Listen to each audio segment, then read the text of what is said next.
Die nagmaal is 'n sakrament met 'n heilige en 'n diep betekenis en is gevaarlik om daaraan deel te neem op 'n onbedagsame of op 'n onwaardige manier, en dit is hoofsaaklik gewortel in die Bybelse waarskuwing dat dit goddelike oordeel en dissipline gaan bring.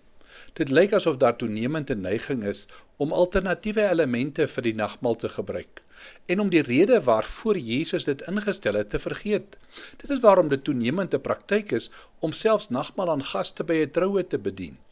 Die Bybelse teenkanting teen sulke praktyke is gebaseer op die beginsel van hoe Jesus dit ingestel het.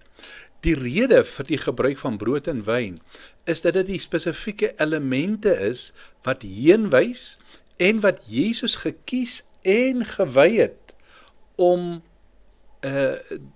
die instelling daarvan vir ons duidelik te maak. Iets word heilig of gewyd omdat God dit so opeis. Om brood en wyn dan met gewone versnapperinge te vervang, of as iets anders te gebruik is waarvoor Jesus dit vir sy volgelinge ingestel het, is om dit wat spesiaal is te ontheilig, deur dit as iets gewoon te behandel. Dis waarom dit 'n sakrament is, want daar is 'n verband tussen die tekens en dit waarheen hulle wys. Wanneer ek en jy iets wat heilig is, as gewoon behandel, word dit heiligskennis genoem. Stel jou 'n man met die naam Anton voor, wat 'n lewe van rebellie teen 'n koning geleef het. Uiteindelik haal sy misdade hom in. Hy word ter dood veroordeel. Op die dag van sy teregstelling tree die koning sy eie seun egter vorentoe en bied hy sy lewe aan in ruil vir Anton se. Die prins word tereggestel. En weet jy, Anton kry kwytskelding, aangrypend. Hy kry 'n dokument wat in die prins se naam onderteken is en wat vir hom kwytskelding bring. 'n Jare later word 'n fees gehou om die prins se offer te vereer. Die koning nooi almal uit na 'n groot fees waar 'n enkele beker wyn rondgestuur word. Dit is bedoel as 'n oomblik van dankbaarheid, waar die mense die koste van hulle vryheid onthou, waar hulle vasbeslote is om lewens te leef wat daardie offer sal nadink. Anton arriveer by die fees, maar hy het nie sy weë verander nie. Hy is nog steeds 'n rebel in sy hart. Wanneer die beker hom bereik, gaan dit nie vir hom oor wat die prins gedoen het nie.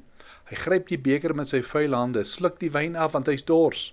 Dan gebruik hy die kwytskeldingsdokument, daardie dokument wat sy lewe gered het, as 'n servet om die nattigheid van sy ken mee af te vee. Kan jy sien, hy het aan die fees deelgeneem, maar op 'n onwaardige manier. Hy het nie onderskei nie. Die wyn was gesien as iets wat sy fisiese dors moet les, eerder as 'n heilige sakrament. Hy het nog steeds aan sy rebellie vasgehou, want hy het die voordeel van die offer aanvaar, maar hy het die koning in sy hart verag. Laat ons nie die duurste geskenk in die heelal, die plaasvervangende gebroke liggaam van Christus, as iets beskou wat goedkoop is nie. Dis hoekom Paulus sê in 1 Korinte 11, ons moet onsself ondersoek, sodat ons nie die heilige dinge van God sonder onderskeiding behandel nie. Kom ons bid saam. Here, dankie vir die nagmaal. Dankie vir die tekens waarheen dit wys. Help vir ons om dankbaar te lewe. Amen.